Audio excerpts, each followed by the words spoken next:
तारांकन अध्याय 11 नाराज गुरुजन।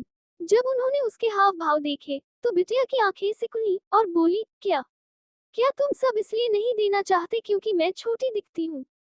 जयंत की पलकें फड़की और उसने बिटिया को घूरा, फिर चेहरे पर मुस्कान लाकर बोला, हम ऐसा कैसे कर सकते हैं? तुम भी जानती हो कि हमारे पास अभी इतने ऊर्जा पत्थर नहीं है। तुम हमारे साथ चलो, हम वहीं से ले लेंगे। क्या ख्याल है? जब ये सुना तो जयंत के पीछे खड़े बाकियों ने एक दूसरे को देखा और आंखों में खूनी ठंडक चमक उठी। फिर सबने हल्के से सिर हिला दिया और जता दिया कि वे जयंत की बात से सहमत हैं। इस वक्त वे कुछ भी करके ऊर्जा पत्थर नहीं दे सकते थे, और दे भी सकते तो देते नहीं। अगर ऊर्जा पत्थर नहीं दे सकते थे तो एक ही तरीका था, और वो था इस सामने खड़ी छोटी लड़की को खत्म कर देना। भले वे जानते थे इस छोटी लड़की की पहचान मामूली नहीं है, पर उनके पास दूसरा चारा नहीं था, क्योंकि 10,000 से ज्यादा ऊर्जा पत्थर तो बाहरी दरबार गुरु भी नहीं निकाल सकते थे। इस बार सबके इरादे बहुत ही चुपचाप एक हो गए। जब उसने जयंत की बात सुनी तो बिटिया ने बाकी सारे बाहरी दरबार शिष्यों को देखा, और जब देखा किसी ने जयंत की बात का विरोध नहीं किया तो तुरंत उन सबकी तरफ उंगली करके ठंडी हंसी हंसी। अच्छा, बहुत अच्छा। क्या तुम सब बिटिया को बेवकूफ समझते हो? तुम बाहरी दरबार शिष्यों को हर महीने सिर्फ 20 ऊर्जा पत्थर मिलते हैं, जबकि बाहरी दरबार रैंकिंग में टॉप पर रहने वाले शिष्य को हर महीने 100 ऊर्जा पत्थर ज्यादा मिलते हैं। तो तुम सबके पास इतने ऊर्जा पत्थर कहाँ से आएंगे? तुम सब बिटिया को सुनसान जगह ले जाकर मारना चाहते हो, है ना? जयंत के चेहरे की मुस्कान जम गई ये सुनकर। उसने सोचा भी न था कि सामने वाली छोटी लड़की इतनी चालाक निकलेगी, और तुरंत मुस्कुराकर बोला, हम बाहरी दरबार शिष्य हैं, हम ऐसा काम कैसे कर सकते हैं? मैं सच कह रहा हूँ। अगर तुम चलने को तैयार हो तो हम जरूर ऊर्जा पत्थर दे देंगे। अगर हमारे साथ चलने को तैयार नहीं हो तो मैं भी लाचार हूँ। मैं सच कह रहा हूँ ना। कहते हुए उसने पीछे खड़े बाकियों को देखा। हाँ, छोटी लड़की, अगर तुम हमारे साथ नहीं चलोगी तो हम भी कुछ नहीं कर सकते। हम सब बाहरी दरबार शिष्य हैं। क्या हम तुम्हें इतने से ऊर्जा पत्थर के लिए धोखा देंगे? बिल्कुल, छोटी लड़की, हमारे साथ चलो। हम सारे ऊर्जा पत्थर दे देंगे। देखो, क्या हम धोखेबाज लगते हैं? जब उसने सबको बेशर्मी से बोलते देखा तो बिटिया गुस्से से लाल हो गई और उन सब की तरफ उंगली करके बोली, अच्छा, अच्छा, बहुत अच्छा। आज तक किसी की हिम्मत नहीं हुई बिटिया को तंग करने की। तुम सब रुक जाओ, रुक जाओ। कहते हुए बिटिया जीवन मृत्यु अखाड़े की तरफ दौड़ी। जब देखा बिटिया गुस्से में चली गई तो सारे बाहरी दरबार शिष्यों ने चैन की सांस ली, फिर बिटिया को देखते रहे कि वह क्या करने वाली है। जब उसने बिटिया को जीवन मृत्यु अखाड़े पर चढ़ते देखा तो अखाड़े के नीचे खड़ा बाहरी दरबार गुरु कालू गुरु त्योरी चढ़ा बैठा, पर जब उसने बिटिया के सीने पर फू अक्षर देखा तो त्योरियां और चढ़ गईं, और धीरे से बोला, ये छोटी शैतान यहाँ क्यों आ गई? जब उसने बिटिया को जीवन मृत्यु अखाड़े पर चढ़ते देखा तो ऊर्जा पत्थर सोख रहा आरव ने आंखें खोली और नमस्ते करने ही वाला था, पर तभी बिटिया ने दूर खड़े बाहरी दरबार शिष्यों की तरफ उंगली की और जोर से बोली, मैं बिटिया ऐलान करती हूँ कि आज से ताबीज शिखर सारे बाहरी दरबार शिष्यों को मिलने वाले ताबीज के इनाम बंद करेगा, और ताबीज शिखर सारे बाहरी दरबार गुरुओं के खजाने लिखने और ठीक करने की अर्जियां लेना बंद करेगा। सीधी बात, जब तक बाहरी दरबार शब्द जुड़ा है तो ताबीज शिखर सारी सेवाएं देने से मना करता है। जब उन्होंने बिटिया की बात सुनी तो सब पहले सन रह गए, फिर ठहाका मारकर हंस पड़े। जयंत और बाकी बाहरी दरबार शिष्य भी ठहाका मारकर हंसे। ये खुद को क्या समझती है, संप्रदाय मुखिया? मैं हंसते हंसते मर जाऊंगा। बाहरी दरबार शिष्यों को मिलने वाले ताबीज के इनाम बंद करेगी? कहीं गुस्से से पागल तो नहीं हो गई? तलवार संप्रदाय में आने के बाद सुना हुआ सबसे अच्छा जोक है।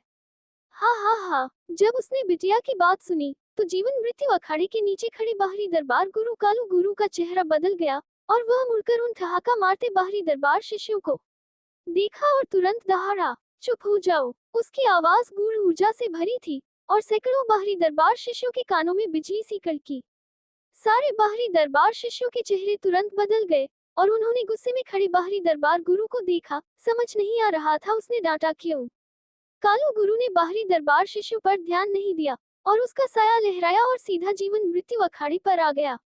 गुस्से में खड़ी बिटिया को देखकर कालू गुरु के गंभीर चेहरे पर मुस्कान आई और बोला, अरे बिटिया, आज यहाँ खेलने कैसे आ गई? जब उन्होंने ये नजारा देखा तो अखाड़े के नीचे खड़े सारे बाहरी दरबार शिष्यों के दिल धक से रह गए, क्योंकि वे समझ गए कि शायद मामला थोड़ा गंभीर है। जब उसने अखाड़े पर अचानक आए इस गुरु को देखा, तो आरव का चेहरा गंभीर हो गया और दिल में बोला, राजा लोक, नश्वर लोक के 9 रैंक के बाद पहला स्वर्ग लोक आता था। पहले स्वर्ग लोक के बाद राजा लोक आता था। ये सामने वाला बूढ़ा बिना किसी बाहरी सहारे उड़ सकता था, और ये सिर्फ राजा लोक का ही कर सकता था। पर राजा लोक का एक्सपर्ट इस छोटी लड़की बिटिया से इतनी इज्जत से बात कर रहा था, और इससे आरव बिटिया की पहचान को लेकर और उत्सुक हो गया। जब उसने बाहरी दरबार गुरु के कपड़े पहने बूढ़े को देखा, तो बिटिया ने ठंडी घुड़की भरी और बोली, तुम खुद उनसे पूछ लो। बता देती हूँ, अगर मुझे सफाई नहीं मिली तो ताबीज शिखर तुम बाहरी दरबार शिष्यों या बाहरी दरबार गुरुओं में से किसी का भी स्वागत नहीं करेगा। जब उसने बिटिया की बात सुनी, तो कालू गुरु की मुस्कान जम गई, और उसने दिल में उन बाहरी दरबार शिष्यों के पूरे खानदान को गाली दी, क्योंकि न सिर्फ उन्होंने मौत को न्योता दिया था, बाहरी दरबार गुरुओं को भी फंसा दिया था। उसने तुरंत मुस्कान निचोड़ी और नर्म आवाज में बोला, बिटिया, छोटी मालकिन, ये मामला हम बाहरी दरबार गुरुओं से जुड़ा नहीं है। अपने दादाजी को मत बताना, ठीक है? नहीं, बिटिया ने नफरत से कहा, मैं दादाजी को जरूर बताऊंगी। तुम्हारे बाहरी दरबार शिष्यों की हिम्मत कैसे हुई मुझे तंग करने की? जब देखा बिटिया अभी भी गुस्से में है, तो कालू गुरु लाचार था, क्योंकि इस छोटी मालकिन को नाराज करने की हिम्मत कैसे करता। लगभग 1 घंटे बाद जयंत और बाकी लौट आए। इस बार सिर्फ ये बाहरी दरबार शिष्य ही नहीं आए थे, और 4 हरे सफेद चोगे वाले बाहरी दरबार गुरु भी थे। आरव उनमें से एक गुरु को जानता था, और वो कैलाश गुरुजी थे। जब उसने कैलाश गुरुजी को देखा, तो आरव जल्दी से झुककर प्रणाम किया, और कैलाश गुरुजी ने भी सिर हिलाकर जवाब दिया। फिर कैलाश गुरुजी की नजर बिटिया पर टिक गई, क्योंकि वे सब इस छोटी शैतान से माफी मांगने आए थे। जब 4 बाहरी दरबार गुरुओं ने बिटिया को देखा, तो उनके चेहरे थोड़े बदल गए।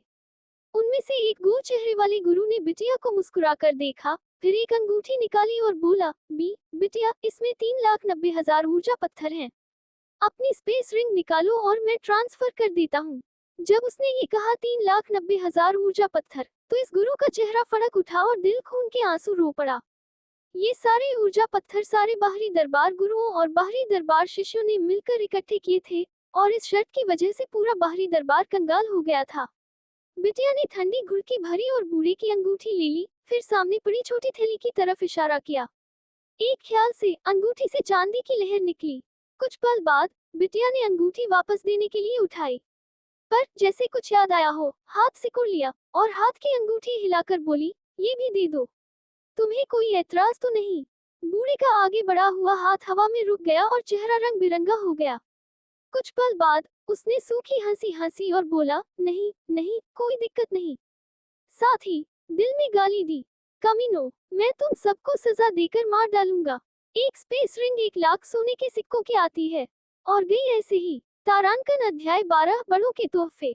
स्पेस अंगूठी रखने के बाद बिटिया के छोटे से चेहरे पर हल्की सी मुस्कान आई, पर जैसे कुछ याद आया हो और मुड़कर अखाड़े के नीचे खड़े बाहरी दरबार शिष्यों को देखा, और उसका भाव तुरंत ठंडा हो गया और बोली, बूढ़े, बिटिया बेवजह की नहीं है। उन्होंने मेरे ऊर्जा पत्थर देने का इरादा नहीं किया और मुझे चुप कराने के लिए मारना भी चाहते थे। ऐसे शिष्यों की नीयत खराब है, और वो छोटे मजदूर से लाख गुना गए गुजरे हैं। हाँ हाँ, गोल चेहरे वाले गुरु ने जल्दी से सिर हिलाया, और फिर धीमी आवाज में बोला, तो बिटिया, चलो इस मामले को यहीं खत्म करते हैं, ठीक है? इतने ऊर्जा पत्थर इकट्ठे करने की वजह यही थी कि बिटिया ठंडी हो जाए और पहले वाली बात वापस ले ले, क्योंकि ताबीज शिखर को नाराज करने की हिम्मत किसी की नहीं। नहीं, मैं दादाजी के पास जाऊंगी और उनसे इंसाफ मांगूंगी। तुम सब गए काम से। बिटिया ने गुल चेहरे वाले गुरु को घूरा और गुस्से से बोली। बचपन से आज तक उसे किसी ने तंग नहीं किया, पर आज इन बाहरी दरबार शिष्यों ने उसे चुप कराने के लिए मारने का इरादा किया। ये गुस्सा वो निगल नहीं सकती। जब सुना कि बिटिया अब भी दादाजी को बताने वाली है, तो चारों गुरुओं के चेहरे फड़क गए और दिल में बोले, ये कैसा बर्ताव है? ऊर्जा पत्थर ले लिए फिर भी मामला खत्म करने को तैयार नहीं। ये तो हमें तंग कर रही है। अचानक गोल चेहरे वाले गुरु की नजर बिटिया के पास खड़े आरव पर पड़ी, और वो थोड़ा हिचका फिर आरव के पास गया। उसने आरव के कंधे पर हाथ मारा और मुस्कुराकर बोला, तू आरव है ना? वाकई कम उम्र में ही कमाल कर दिखाया। तूने तो 8वें स्तर के नश्वर लोक वाले देव को हरा दिया। कमाल है। आरव का चेहरा थोड़ा अजीब हो गया क्योंकि वो सामने वाले गुरु को पहचानता था। इसका नाम फैंग गुरुजी था और बाहरी दरबार में बहुत बड़ा रुतबा रखता था। उसी वक्त यही बूढ़ा और इसके साथ के दो बूढ़े थे जिन्होंने आरव को तलवार संप्रदाय का नंबर 1 कचरा कहा था और कैलाश गुरुजी का मजाक उड़ाया था कि उन्हें देखना नहीं आता। पर अब वो आरव की तारीफ करने आया था। आरव मुड़कर बिटिया को देखने लगा और दिल में बिटिया की पहचान को लेकर और उत्सुक हो गया। वो जानता था कि ये गुरु उसकी तारीफ इसलिए कर रहा है ताकि वो बिटिया को मनाए। पर आरव इतनी आसानी से बिटिया को नहीं मनाने वाला था और वो चाहता था कि बिटिया पहले इन बूढ़ों को थोड़ा तड़पाए। बिल्कुल, देखो छोटे मजदूर का दोस्त कौन है। तभी बिटिया आरव के पास आकर खड़ी हो गई और गोल चेहरे वाले बूढ़े को सिर हिलाकर बोली, बूढ़े, भले तू बदसूरत है पर तेरी परख बुरी नहीं। छोटा मजदूर बहुत जबरदस्त है। तेरे ये सारे शिष्य बेवकूफ हैं क्योंकि इन्हें यकीन ही नहीं था कि वो जीत सकता है। सच में बेवकूफ हैं। काम बन रहा है। कैलाश गुरुजी को छोड़कर बाकी सब बाहरी दरबार गुरुओं ने एक दूसरे को देखा और दिल में खुश हो गए। गोल चेहरे वाले गुरु ने मुस्कुराकर कहा, हाँ हाँ, वो जीनियस है। छठे स्तर नश्वर लोक पर होते हुए 8वें स्तर वाले को हराया। वो जीनियस है, बहुत बड़ा जीनियस। फैंग गुरुजी, आपने नहीं कहा था कि मुझे देखना नहीं आता और मैंने तलवार संप्रदाय के इतिहास का नंबर 1 कचरा भर्ती कर लिया। तो कब से आरव आपकी नजर में बहुत बड़ा जीनियस हो गया? तभी कैलाश गुरुजी ने ताना मारते हुए कहा। वो अब भी नहीं भूला था कि जब आरव साधक नहीं बन पाया था तो इन बूढ़ों ने कैसा बर्ताव किया था और अब तक भी ये कुछ गुरु आरव का नाम लेकर उसका मजाक उड़ाते थे। अब जब मुंह पर तमाचा मारने का मौका मिला तो वो कैसे छोड़ता। कैलाश गुरुजी की बात सुनकर बाकी बाहरी दरबार गुरुओं के दिल में झटका लगा। फैंग गुरुजी ने आरव को देखा और बोला, तू वही आरव है। वो आरव जो 1 साल बाद भी साधक नहीं बन पाया था। आरव ने सिर हिलाया। जब देखा आरव ने सिर हिलाया तो उनके चेहरे थोड़े अजीब हो गए। उन्होंने वाकई उस वक्त वो बातें कही थी। बाहरी दरबार गुरुओं का आपस में झगड़ना बहुत नॉर्मल था। अगर आरव बिटिया का दोस्त न होता तो चाहे वो नश्वर लोक के छठे स्तर पर पहुंच जाता फिर भी वो उसे सीरियस नहीं लेते। पर बीते वक्त का नंबर 1 कचरा अब छोटी शैतान का दोस्त था और वो सबसे ज्यादा मुमकिन था कि बिटिया से अपनी बात वापस करवा सके। गुरु दुविधा में थे। माफी मांगे। वो इतना नीचे गिरकर बेइज्जती नहीं सह सकते। माफी न मांगे। फिर जब छोटी शैतान लौटकर ताबीज शिखर के उस बूढ़े शैतान को बताएगी तो बाहरी दरबार खत्म। बूढ़े, तूने आरव को इतिहास का नंबर 1 कचरा कहा था। तभी बिटिया ने फैंग गुरुजी को दुश्मनी भरी नजर से देखा। उसने अभी कहा था कि इस बूढ़े की परख बुरी नहीं, पर अब उसे पता चला कि इसी बूढ़े ने आरव को इतिहास का नंबर 1 कचरा कहा था। 5 तत्वों की गूढ़ ऊर्जा में सबसे ताकतवर सोना तत्व कचरा था, तो वो खुद जो लकड़ी तत्व रखती है वो क्या हुई? बिटिया थोड़ा गुस्सा हो गई।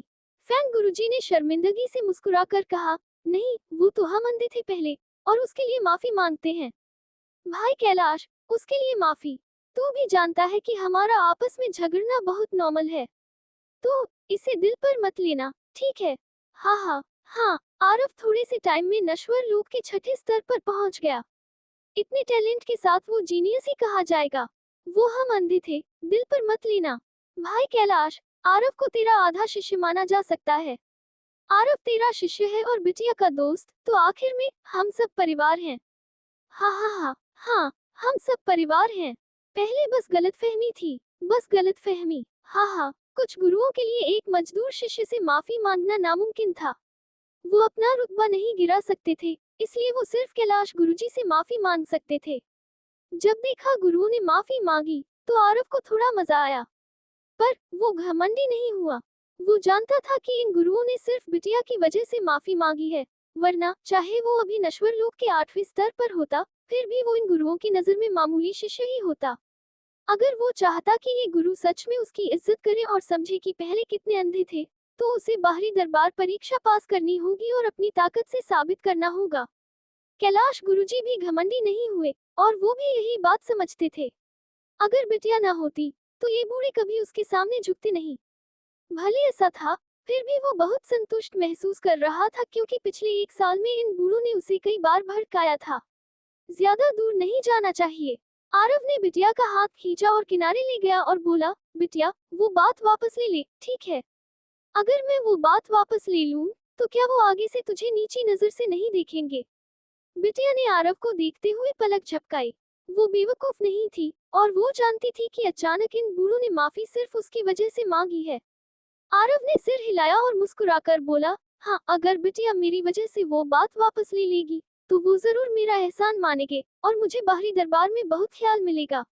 बिटिया ने गहराई से सोचा और फिर मुस्कुराकर सिर हिलाया।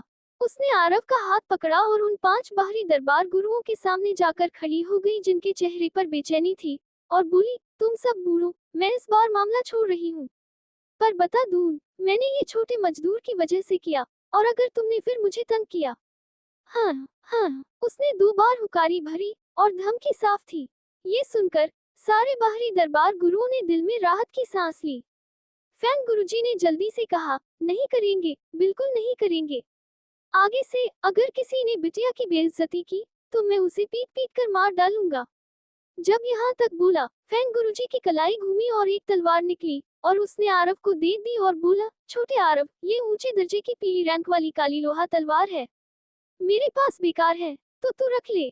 जब देखा फैंग गुरुजी ने आरव को तलवार दी, कालू गुरु ने लोहे का कवच निकाला और आरव को दे दिया और बोला, ये ऊंचे दर्जे का पीली रैंक वाला काला लोहा कवच है, मेरे पास भी बेकार है, तो तू रख ले, तेरे काम आएगा। ये 10 नस बचाव गोली है और ये तेरी नसों की अच्छी रक्षा कर सकती है और तेरी नसों को जोरदार ट्रेनिंग सहने देती है। ले ले, ये पीली रैंक तलवार तकनीक ऊर्जा चीर तलवार तकनीक की कॉपी है। ले ले और साधना कर। पलक झपकते ही कैलाश गुरुजी को छोड़कर सारे बाहरी दरबार गुरुओं ने आरव को एक खजाना दे दिया। आरव एक पल हिचका, फिर सब ले लिया। वो जानता था कि सामने वाले गुरु खुशामद कर रहे हैं और वो जानता था क्यों कर रहे हैं। अगर वो मना करता तो ये गुरु जरूर सोचते कि वो दिल में नफरत रखता है और तलवार संप्रदाय में रहते हुए उसे जरूर दिक्कत होती। सारे खजाने लेने के बाद आरव मुड़कर बिटिया को देखने लगा जो बगल में मुस्कुरा रही थी और दिल में बहुत उत्सुक हो गया। वो बिटिया की पहचान को लेकर उत्सुक था। वो जानता था कि ताबीज मास्टर की पहचान बहुत ऊंची होती है, पर सामने वाले गुरु साफ तौर पर बिटिया के दादाजी से डरे हुए थे। क्या बिटिया के दादाजी धरती ताबीज मास्टर हैं या स्वर्ग ताबीज मास्टर? गुरुओं के चेहरे पर स्माइल आ गई जब देखा आरव ने वो खजाने ले लिए। आरव का टैलेंट अच्छा नहीं कहा जा सकता था, पर वो बिटिया को जानता था और उसके फैसलों को प्रभावित कर सकता था, तो आरव से अच्छा रिश्ता बनाना बिल्कुल गलत फैसला नहीं था। और ये बिटिया की स्माइल से साफ था जब उन्होंने आरव को चीजें दी। तुम सब बूढ़े बुरे नहीं हो, बिटिया ने उन बाहरी दरबार गुरुओं को सिर हिलाकर कहा, और फिर बाहरी दरबार शिष्यों को देखा और बोली, इन सबको तुम कैसे सजा दोगे? बिटिया उन बाहरी दरबार शिष्यों को आसानी से नहीं छोड़ने वाली थी। इस वक्त आरव भी चुप हो गया। इन बाहरी दरबार गुरुओं ने बिटिया को नुकसान पहुंचाने वाला कुछ नहीं किया था और इसीलिए उसने बिटिया को मनाया। पर उन बाहरी दरबार शिष्यों ने बिटिया को चुप कराने के लिए मारने का इरादा किया था और ये बात आरव बर्दाश्त नहीं कर सकता था। दिल में बिटिया बहुत पहले से उसकी दोस्त बन चुकी थी। फैंग गुरुजी एक पल हिचके जब ये सुना और फिर आंखों में एक क्रूरता चमकी। वो मुड़कर उन बाहरी दरबार शिष्यों को देखने लगा और बोला, जिन सब बाहरी दरबार शिष्यों ने जुआ में हिस्सा लिया, दंड हो जाओ और सकोड़े खाओ और फिर तारा अयस पहाड़ पर 1 महीने खनन करो। खनन से जो कुछ मिले वो संप्रदाय को सौंप देना। अभी जाओ सब। जब फैंग गुरुजी की बात सुनी तो उन बाहरी दरबार शिष्यों के चेहरे तुरंत पीले पड़ गए। 100 कोड़े तो ठीक थे और ज्यादा से ज्यादा कुछ दिन दर्द होगा, पर तारा अयस पहाड़ डरावना था क्योंकि वो जगह तलवार संप्रदाय में भारी गुनाह करने वाले शिष्यों को सजा देने के लिए इस्तेमाल होती थी। वहाँ इंसानी हक नहीं थे और अगर कोई मरा नहीं तो भी नतीजे बर्दाश्त से बाहर होते। जब उनके चेहरे देखे, फैंग गुरुजी भी थोड़ा सा सहन नहीं कर पाए, पर वो जानता था कि अगर सजा हल्की दी तो एक बार ये छोटी शैतान नाखुश हुई और ताबीज शिखर पर उस बूढ़े शैतान को इस घटना के बारे में बताया, तो सिर्फ बाहरी दरबार शिष्य ही बदकिस्मत नहीं होंगे, सारे बाहरी दरबार गुरु भी बदकिस्मत होंगे। तलवार संप्रदाय में संप्रदाय मुखिया भी उस बूढ़े शैतान को आसानी से नाराज नहीं करेगा। हाँ, बिटिया अब भी थोड़ी नाखुश थी और कुछ बोलने ही वाली थी, पर आरव ने जल्दी से उसका छोटा हाथ पकड़ा और जीवन मृत्यु अखाड़े से दूर ले गया। आरव जानता था कि ये सजा बहुत भारी मानी जा सकती है। अगर बिटिया अब भी नाखुश रही तो बहुत मुमकिन था कि वो बाहरी दरबार शिष्य पलटवार करें। उस वक्त मामला गंभीर हो जाएगा। उसे उन बाहरी दरबार गुरुओं की परवाह नहीं थी, पर वो कैलाश गुरुजी की परवाह करता था और वो सच में नहीं चाहता था कि कैलाश गुरुजी को इस मामले की वजह से कोई नुकसान हो। जब देखा आरव बिटिया को खींचकर ले गया, तो यहाँ मौजूद सारे बाहरी दरबार गुरुओं ने एक के बाद एक राहत की सांस ली। फैंग गुरुजी ने कैलाश गुरुजी को देखा और बोला, भाई कैलाश, इस बार सब तेरे भर्ती की उस लड़के की वजह से बचा। मैं और कुछ नहीं कहूंगा, बस समझ ले कि हम उसका एहसान मानते हैं। बाकियों ने सहमति में सिर हिलाया। वो जानते थे कि छोटी शैतान अभी भी नाखुश थी, और ये सच में उनके लिए दिक्कत होती। आखिर वो बाहरी दरबार शिष्य तलवार संप्रदाय के शिष्य थे, तो अगर वो जो सजा देते वो बहुत भारी होती, तो बहुत मुमकिन था कि वो उनके बीच पलटवार करवा देती, और यहाँ तक कि वो बाहरी दरबार शिष्य संप्रदाय से बहुत निराश हो जाते। कहने की जरूरत नहीं, आरव का बिटिया को खींचकर ले जाना उनके लिए एक बहुत बड़ी मुसीबत सुलझाना था। तारांकन अध्याय 13, बिटिया का झटका। एक मजदूर शिष्य ने बाहरी दरबार शिष्य को हरा दिया। तुम सबने देखा। हा हा हा। हाँ, आरव ने वाकई हम मजदूर शिष्यों का सिर ऊंचा कर दिया। आगे से कोई कहने की हिम्मत करेगा कि हम मजदूर शिष्य छोटे हैं। हा हा। एक बाहरी दरबार शिष्य। उस वक्त मैंने कहा था कि आरव मामूली नहीं है, और एक दिन वो जरूर खाई में छुपे सच्चे नाग की तरह आसमान छुएगा। अब तुम सब मानते हो ना? तू बेवकूफ, क्या तूने उस वक्त वाकई ऐसा बोला था? इस दिन मजदूर शिखर पर सारे शिष्य आरव की ही बात कर रहे थे, और कई मजदूर शिष्यों ने तो काम भी नहीं किया। सात साधना शिखर वो जगह थी जहां बाहरी दरबार शिष्य साधना करते थे, और वहां सोना कवच फॉर्मेशन, लकड़हारा गली, हजार परत पानी, लावा गुफा, गुरुत्व गुफा, ठंडी हवा रिज और बिजली देव खाई नाम की ट्रेनिंग जगहें थी। पर सात साधना शिखर मुफ्त में इस्तेमाल नहीं होता था। अगर कोई सात साधना शिखर पर साधना करना चाहता, तो बाहरी दरबार रैंकिंग के टॉप 10 के अलावा बाकियों के पास संप्रदाय के योगदान अंक खर्च करके टाइम खरीदने के अलावा कोई चारा नहीं था। दूसरी तरफ योगदान अंक सिर्फ महावन पर्वत में जाकर काले जानवरों का शिकार करने से या संप्रदाय के कुछ काम पूरे करने से ही मिलते थे। संप्रदाय के कामों की मुश्किल बहुत ज्यादा थी, और मामूली बाहरी दरबार शिष्य उन्हें लेने की हिम्मत ही नहीं करते। सिर्फ वो बाहरी दरबार शिष्य जिनका टैलेंट असाधारण और ताकत जबरदस्त होती, वही संप्रदाय के काम लेने की हिम्मत करते। 1000 से ज्यादा बाहरी दरबार शिष्यों में से सिर्फ 50 से कम ही सात साधना शिखर में जा पाते थे, और ये 50 बाहरी दरबार शिष्यों में सबसे ताकतवर एक्सपर्ट्स का ग्रुप था। बड़े भाई युवराज, वो आरव साधक बन गया है, और उसने तो छठे स्तर नश्वर लोक पर होते हुए 8वें स्तर वाले देव को हरा दिया। इस वक्त लकड़हारा गली में एक बाहरी दरबार शिष्य अपने सामने खड़े सफेद चोगे वाले आदमी से धीमी आवाज में बोला।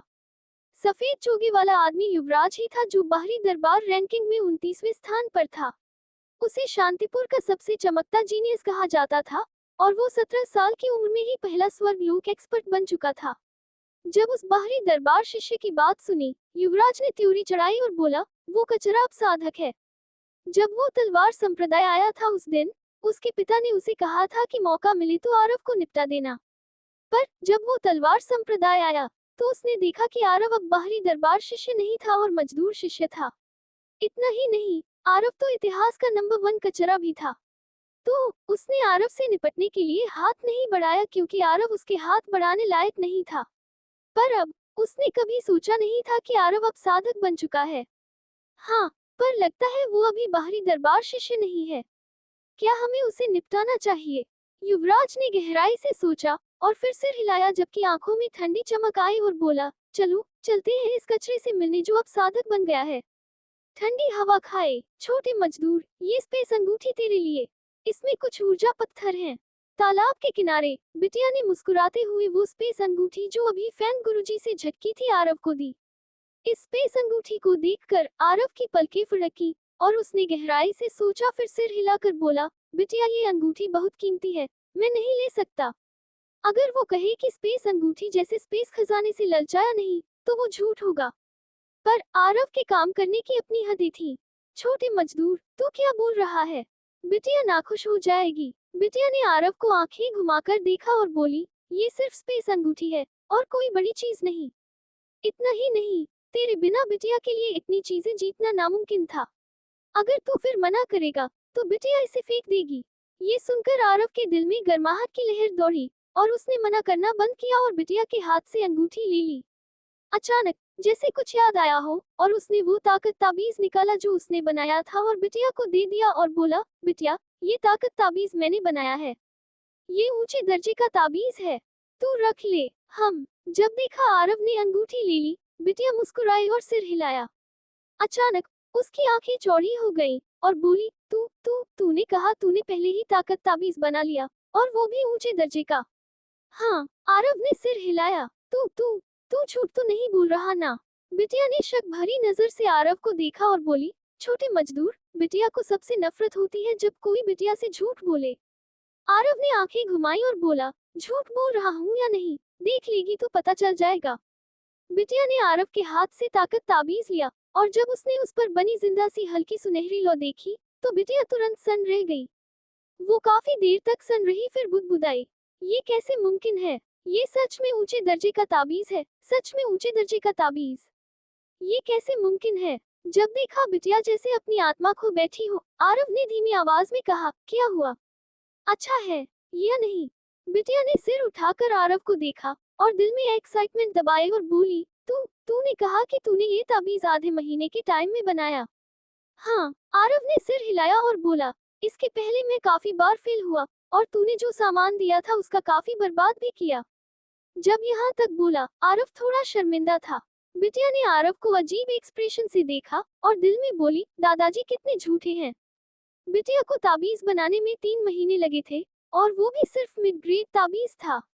पर दादाजी ने कहा बिटिया जीनियस है, उन्होंने जरूर मुझे बेवकूफ बनाया।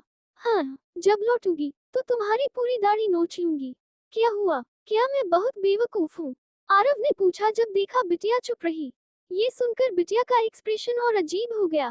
थोड़ी देर बाद उसका एक्सप्रेशन नॉर्मल हुआ और उसने आरव को देखा और सिर हिलाकर बोली, तूने आधे महीने के टाइम में सिर्फ एक ताबीज बनाया। टैलेंट के हिसाब से ये मामूली है। हम बिटिया से थोड़ा कम। बोलते ही उसका छोटा सा चेहरा बिना वजह लाल हो गया।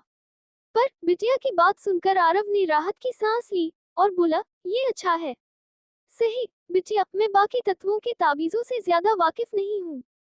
तू मुझे सिखाएगी? वो बिटिया ने परेशान होने का नाटक किया, और जब आरव का बेचैन चेहरा देखा तो जल्दी से बोली, मैं कर सकती हूँ मगर तू एक शर्त माने। क्या शर्त? आरव थोड़ा एक्साइटेड हो गया। अगर वो ताबीज मास्टर बन पाता तो उसकी ताकत और फ्यूचर के लिए बहुत फायदेमंद होता। मैं दादाजी की तरफ से तुझे शिष्य बनाऊंगी, और तुझे मानना होगा कि तू मेरे दादाजी का शिष्य है।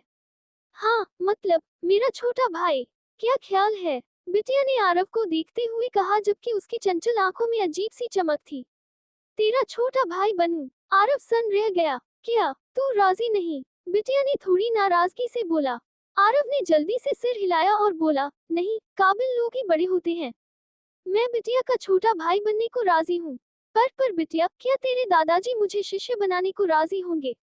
उस वक्त अगर वो राजी ना हुए तो मैं। हाँ, वो अब भी थोड़ा फिक्रमंद था। आखिर हर एक ताबीज मास्टर बहुत जबरदस्त होता था। अगर बिटिया के दादाजी ने उसे पसंद नहीं किया उस वक्त, तो उसके लिए कितनी शर्म की बात होगी। जब ये सुना, बिटिया के चेहरे से नाराजगी पूरी तरह मिट गई, और वो मुस्कुराकर बोली, उसकी परवाह करने की जरूरत नहीं। जब तक मैं राजी हूँ तो ठीक है। ठीक, अब से तू बिटिया का छोटा भाई है। हाँ, बड़ी बहन तेरा अच्छा ख्याल रखेगी। अभी थोड़ी देर हो गई है, तो जब टाइम मिलेगा मैं तुझे ढूंढने आऊंगी। अगले कुछ दिन बाकी तत्वों के ताबीज पढ़ लेना। जब अगली बार मिलूंगी तो इन सब कामों का टेस्ट लूंगी, समझा? आरव ने सिर हिलाने की हिम्मत नहीं की और तुरंत सिर हिलाया। जब देखा आरव ने सिर हिलाया, बिटिया ने संतुष्टि से सिर हिलाया और बोली, देर हो रही है, मैं जा रही हूँ, और ये ताकत ताबीज पढ़ने के लिए ले जा रही हूँ। मतलब चेक करने। इसे मुझे देने की जरूरत नहीं। बोलते ही बिटिया ठंडी हवा खाई से बाहर भाग गई। जिस पल वो आरव से मुड़ी, उसका गंभीर छोटा चेहरा तुरंत स्माइल में खिल गया, जबकि दिल में बोली, मुझे खजाना मिल गया। ये खजाना बिटिया ने ढूंढा, और वो बिटिया का छोटा भाई भी बन गया। ही, आरव को लगता रहा कि कुछ थोड़ा अजीब है। बिटिया छोटी याओ की उम्र की थी, और दोनों थोड़ी शरारती और होशियार थी, तो उसे लगा कि उसने जरूर उससे कुछ छुपाया है। छोड़ो, किसी भी हालत में उसका इरादा मेरे लिए बुरा नहीं है। आरव ने मुस्कुराते हुए सिर हिलाया, और बिटिया की अजीब हरकतों के बारे में सोचना बंद कर दिया। उसने नजर उस पेस अंगूठी पर डाली जो बिटिया ने दी थी, और उसे देखते हुए वो थोड़ा एक्साइटेड महसूस कर रहा था, क्योंकि ये स्पेस अंगूठी थी और शांतिपुर के गवर्नर के पास भी शायद एक न हो। थोड़ी देर खेलने के बाद आरव ने अपनी आध्यात्मिक ऊर्जा अंगूठी में डाली और अंगूठी के अंदर का स्पेस देखकर उसका दिल उछल पड़ा। इस अंगूठी के अंदर का स्पेस थोड़ा ज्यादा ही बड़ा लग रहा था। ये ऊंचाई और लंबाई दोनों में 70 मीटर से ज्यादा था, और इतना ही नहीं, अंगूठी के अंदर बहुत सारे ऊर्जा पत्थर थे। इतना ही नहीं, ऊर्जा पत्थरों का ढेर कम से कम कुल 1 लाख से ज्यादा था। जब याद किया कि बिटिया ने पहले क्या कहा था, तो आरव के होंठों के कोने फड़क गए। पहले बिटिया ने कहा था कि उसने कुछ ऊर्जा पत्थर रखे हैं, और वो सोचता था कि सिर्फ कुछ 100 होंगे, पर उसने कभी नहीं सोचा था कि वो वाकई 1 लाख से ज्यादा होंगे। ये एहसान तो वाकई बड़ा है। उन ऊर्जा पत्थरों को देखते हुए आरव ने सिर हिलाया और मुस्कुराया। इस बार वो समझ सकता था कि अमीर होने का क्या मतलब होता है। अंगूठी उंगली में पहनने के बाद आरव ने सोच समेटी और वो ऊंचे दर्जे की पीली रैंक वाली काली लोहा तलवार निकाली जो फैंग गुरुजी ने उसे दी थी। काली लोहा तलवार 1.6 मीटर लंबी, 2 अंगुल चौड़ी थी और उसकी पूरी धार चुभती हुई ठंडी चमक बिखेर रही थी जो बहुत तेज थी। तलवार का हल्का सा वार तुरंत हवा को चीरते हुए हल्की सी सीटी की आवाज निकाल देता। क्या तलवार है? हाथ में तलवार को देखते हुए आरव की आंखों में खुशी की चमक आए और वो धीमी आवाज में बोला, मेरा इरादा था कि बाहरी दरबार शिष्य बनने के बाद तलवार मंडप जाकर तलवार चुनूं, पर मैंने सोचा नहीं था कि फैंग गुरुजी वाकई मुझे तलवार दे देंगे, और वो भी ऊंचे दर्जे की पीली रैंक वाली तलवार। अब आखिरकार मुझे तलवार की साधना के लिए पेड़ की डाली इस्तेमाल नहीं करनी पड़ेगी। तलवार संप्रदाय में हर 2 साल में होने वाली बाहरी दरबार परीक्षा और 28 दिन में होने वाली है। मेरी मौजूदा ताकत से मेरे लिए बाहरी दरबार शिष्य बनना मुश्किल नहीं होना चाहिए, पर अगर मैं टॉप 10 में रैंक करना चाहता हूँ, तो मेरी ताकत जरूर थोड़ी कम है और मुझे अपनी ताकत बढ़ानी होगी। हाथ में तलवार को देखते हुए आरव धीरे से बुदबुदाया। तारांकन अध्याय 14 बाहरी दरबार परीक्षा। तलवार संप्रदाय की बाहरी दरबार परीक्षा को जिंग राज्य का सबसे बड़ा जलसा कहा जा सकता था।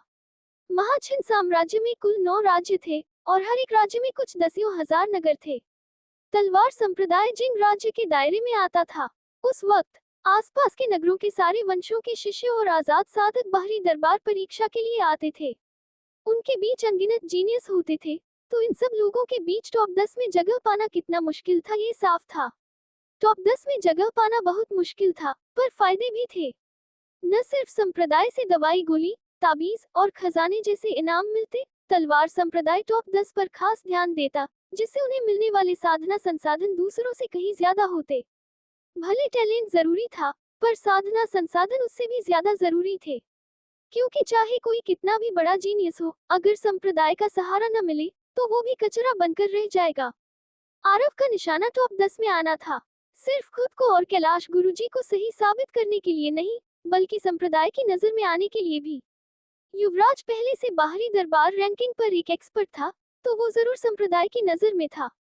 तो अगर आरव संप्रदाय की नजर में नहीं आया और युवराज से आगे नहीं निकला, तो वो लियू वंश से बदला कैसे लेगा? जब लियू वंश और युवराज का ख्याल आया, आरव की आंखों में ठंडी चमक आई। चाहे कुछ भी हो, वो इस वंश को कीमत चुकाने पर मजबूर कर देगा। आरव ने दिल में मारने की इच्छा दबाई और गहरी सांस ली। उसके बाद वो ट्रेनिंग मैदान की तरफ चला, क्योंकि वो कैलाश गुरुजी से घर की हालत पूछना चाहता था। अभी उसे शांतिपुर में अपनी छोटी बहन और माँ की हालत की सबसे ज्यादा फिक्र थी। कचरे, वहीं रुक जा। जैसे ही वो ट्रेनिंग मैदान पहुंचा, आरव को किसी ने रोका और ये आवाज सुनकर उसने त्योरी चढ़ाई। जब मुड़कर देखा और बोलने वाले की शक्ल देखी, तो आरव की आंखों की गहराई में खून की प्यास वाली चमक आई। रोकने वाला उसकी उम्र का आदमी था। आदमी की भौहें तिरछी थी, आंखें सितारों सी, और हरे रंग का चोगा लहरा रहा था, पर चेहरे पर मजाक उड़ाने वाली मुस्कान थी। इस आदमी के दोनों तरफ 2 हरे चोगे वाले आदमी भी खड़े थे, और वो दोनों भी बाहरी दरबार शिष्य थे। आरव ने इस आदमी को पहले नहीं देखा था, पर वो जानता था ये आदमी कौन था। सामने वाला आदमी जरूर युवराज था। ट्रेनिंग मैदान पर आज कई बाहरी दरबार शिष्य ट्रेनिंग कर रहे थे। जब उन्होंने इन 5 लोगों को आरव का रास्ता रोकते देखा, तो कई शिष्य टहलते हुए आए और उत्सुकता से आरव और बाकियों को देखने लगे। मैं युवराज हूँ। आरव की दुश्मनी भरी नजर को देखते हुए युवराज के होठों के कोने पर मजाक उड़ाने वाली मुस्कान थी और बोला, आरव, मैंने सच में सोचा नहीं था कि तू वाकई साधक बन जाएगा, और तूने तो छठे स्तर नश्वर लोक पर होते हुए 8वें स्तर वाले देव को हरा दिया। क्या सरप्राइज है। जब युवराज की बात सुनी तो आसपास के कुछ बाहरी दरबार शिष्य शोर मचाने लगे, और फिर उन्होंने युवराज को थोड़ी श्रद्धा वाली नजरों से देखा। ये तो बाहरी दरबार रैंकिंग में 29वें स्थान वाला युवराज है। सात साधना शिखर पर साधना करने के बजाय यहाँ क्या कर रहा है। बाहरी दरबार रैंकिंग का एक्सपर्ट, मतलब वो पहले से पहला स्वर्ग लोक एक्सपर्ट है। हे भगवान, पहला स्वर्ग लोक एक्सपर्ट, वो भी 16 से 17 साल की उम्र में। बाहरी दरबार रैंकिंग सच में हैरत अंगेज है। मैंने सुना है कि कुछ भीतरी दरबार गुरुओं ने उस पर ध्यान देना शुरू कर दिया है, तो एक बार वो भीतरी दरबार में गया, उसका फ्यूचर असीम होगा। जब देखा इन बाहरी दरबार शिष्यों की श्रद्धा भरी नजरें उस पर थी, युवराज को मजा आने लगा, और चेहरे पर घमंड का भाव और गहरा हो गया। अपने सामने खड़े युवराज को देखते हुए आरव ने गहरी सांस ली और दिल में मारने की इच्छा दबाई, फिर बेरुखी से बोल लिया। कहने की जरूरत नहीं। आरव का बेरुखा भाव दुश्मनों को वाकई चिढ़ाता था, और युवराज भी वाकई चिढ़ गया। जब आरव के वो शब्द सुने जो उसे पूरी तरह नजरअंदाज कर रहे थे, और आरव का बेफिक्र भाव देखा, युवराज की आंखें सिकुड़ गईं, जैसे कुछ सोचा हो, और वो मुस्कुराकर बोला, आरव, हम रिश्तेदार हो सकते थे। मेरे पिता को तेरी माँ पसंद आ गई थी, जबकि मेरे भाई को तेरी छोटी बहन पसंद आ गई थी। ये तेरे पूरे परिवार की किस्मत है, पर तुम सबको अकल नहीं है। आरव मजाकिया हंसी हंसा, और उसने युवराज की बात काटी और बोला, युवराज, मुझे तेरी माँ पसंद आ गई है, और मुझे तेरे लियू वंश की सारी औरतें पसंद आ गई हैं। अपनी माँ और लियू वंश की सारी औरतों को मुझसे शादी करने को कह, फिर क्या हम रिश्तेदार नहीं बन जाएंगे। जब आरव की बात सुनी तो सारे बाहरी दरबार शिष्यों की पलकें फड़क गईं, क्योंकि युवराज बाहरी दरबार रैंकिंग में 29वें स्थान वाला एक्सपर्ट था। भले संप्रदाय के लोग सिर्फ जीवन मृत्यु अखाड़े पर ही एक दूसरे पर हमला कर सकते थे, आरव उनकी नजर में थोड़ा ज्यादा ही बहादुर लग रहा था। युवराज का चेहरा काला पड़ गया, जबकि एक डरावनी आभा उसके शरीर से फूट पड़ी। उसकी उंगली आरव की तरफ उठी, जबकि सफेद रंग की तेज तलवार ऊर्जा हवा को चीरती हुई, और वो तेज सीटी के साथ हिंसक तरीके से आरव की तरफ उड़ी। वो साफ तौर पर जानता था कि जीवन मृत्यु अखाड़े के अलावा किसी और जगह पर संप्रदाय के किसी सदस्य पर हमला नहीं कर सकता। पर नियम कमजोरों को बांधने के लिए होते हैं, और वो मानता था कि चाहे वो आरव को मार भी दे, संप्रदाय उसका कुछ नहीं बिगड़ेगा। आखिर वो पहले से पहला स्वर्ग लोक एक्सपर्ट था, और आरव अब भी मजदूर शिष्य था। वो तलवार ऊर्जा बहुत तेज थी, और आसपास के बाहरी दरबार शिष्य उस तलवार ऊर्जा को देख ही नहीं पाए, और सिर्फ एक सफेद रोशनी अपनी नजरों में चमकती देख सके। जिस पल युवराज ने हमला किया, आरव ने महसूस किया कि एक प्राण ऊर्जा ने उसे जकड़ लिया है। इस पल उसे लगा कि वो बच ही नहीं सकता, और वो सिर्फ युवराज की तलवार ऊर्जा को जबरदस्ती तोड़ सकता है। पर वो तलवार ऊर्जा बहुत तेज थी, और वो अब न बच सकता था और न ही प्रतिक्रिया दे सकता था। क्या ये पहला स्वर्ग लोक एक्सपर्ट की ताकत है। जब मौत की आभा ने उसे घेरा, आरव ने दिल में बुदबुदाया। ठीक इसी पल कैलाश गुरुजी अचानक आरव के बगल में प्रकट हुए। कैलाश गुरुजी ने आस्तीन झटकी, जिससे एक तेज हवा निकली, और फिर धमाके की आवाज आई जब युवराज की तलवार ऊर्जा हवा में ही बिखर गई। युवराज, संप्रदाय के नियम के हिसाब से जीवन मृत्यु अखाड़े के अलावा किसी और जगह पर संप्रदाय के दूसरे सदस्य पर हमला करना मना है। क्या तू भूल गया। कैलाश गुरुजी ने युवराज को देखा, जबकि आवाज में हल्का गुस्सा था। आरव के पास 5 तत्वों की गूढ़ ऊर्जा थी, और वो बिल्कुल नहीं चाहेंगे कि आरव ऐसी जगह मरे। जब देखा वो कैलाश गुरुजी थे, युवराज की नजरें चमकी, जबकि दिल में मारने की इच्छा दबाई, और उसने कैलाश गुरुजी की तरफ हाथ जोड़कर कहा, कैलाश गुरुजी, आरव ने मेरे परिवार वालों की बेइज्जती की, तो मैं उसे छोटा सा सबक दे रहा था, और मेरा कोई और इरादा नहीं था। भले वो इस बूढ़े से थोड़ा नाराज था, वो दिखाने की हिम्मत नहीं कर सकता था। आखिर वो अभी बाहरी दरबार शिष्य था, और वो बाहरी दरबार गुरुओं के अधिकार में था। कैलाश गुरुजी ने ठंडी हुंकारी भरी, पर उन्होंने युवराज को सजा नहीं दी। भले युवराज सिर्फ बाहरी दरबार शिष्य था, उसका टैलेंट बाहरी दरबार में टॉप पर था। इतना ही नहीं, कुछ भीतरी दरबार गुरुओं ने उस पर ध्यान देना शुरू कर दिया था। तो कैलाश गुरुजी इतनी मामूली बात के लिए युवराज को सजा नहीं दे सकते थे। चूंकि वो ठीक है, तो युवराज इजाजत लेता है। युवराज ने कैलाश गुरुजी की तरफ मुट्ठी बांधी, फिर मुड़कर जाने का इरादा किया। पर आरव इस पल बोला, रुको। युवराज मुड़कर आरव को देखने लगा, और होठों के कोने पर गहरी नफरत थी, और बोला, क्या कैलाश गुरुजी ने त्योरी चढ़ाई और कुछ बोलने ही वाले थे जब उन्होंने देखा आरव उनके सामने चलकर आया। आरव ने युवराज की तरफ इशारा किया और बोला, युवराज, मैं जानता हूँ तू मुझे मारना चाहता है और मैं तुझे ये मौका दूंगा। 3 महीने बाद हम जीवन मृत्यु अखाड़े पर लड़ेंगे, हिम्मत है? चूंकि वो मार्शल दाव के रास्ते पर कदम रख चुका है, तो वो सिर्फ बहादुरी से आगे बढ़ सकता है, रास्ते की सारी रुकावटें पार कर सकता है और बिना रुके मजबूत बन सकता है। उसके पास पीछे हटने का रास्ता नहीं था और आरव खुद को पीछे हटने का रास्ता देना नहीं चाहता था। वो खुद को मजबूर करना चाहता था। जब आरव की बात सुनी, तो आसपास के सारे बाहरी दरबार शिष्यों का मुंह इतना खुल गया कि अंधा घुस जाए। एक मजदूर शिष्य का बाहरी दरबार शिष्य को चुनौती देना पहले ही पूरे बाहरी दरबार को हिला चुका था, पर अब ये मजदूर शिष्य युवराज को चुनौती देना चाहता था, जो बाहरी दरबार रैंकिंग में 29वें स्थान पर था और पहला स्वर्ग लोक एक्सपर्ट था। क्या ये मजदूर शिष्य स्वर्ग को चुनौती देना चाहता है? हाँ, शौक से उबरने के बाद युवराज ठहाका मारकर हंसा और जब देखा कैलाश गुरुजी बोलने वाले हैं, तो जल्दी से बोला, ठीक है, मैं मानता हूँ। 3 महीने बाद जीवन मृत्यु अखाड़े पर लड़ेंगे। उम्मीद है तू उस वक्त मुझे निराश नहीं करेगा। बोलते ही वो ठहाका मारकर हंसा और फिर दूसरों को छोड़कर जल्दी से चला गया, जैसे डर रहा हो कि कैलाश गुरुजी उसे रोक देंगे।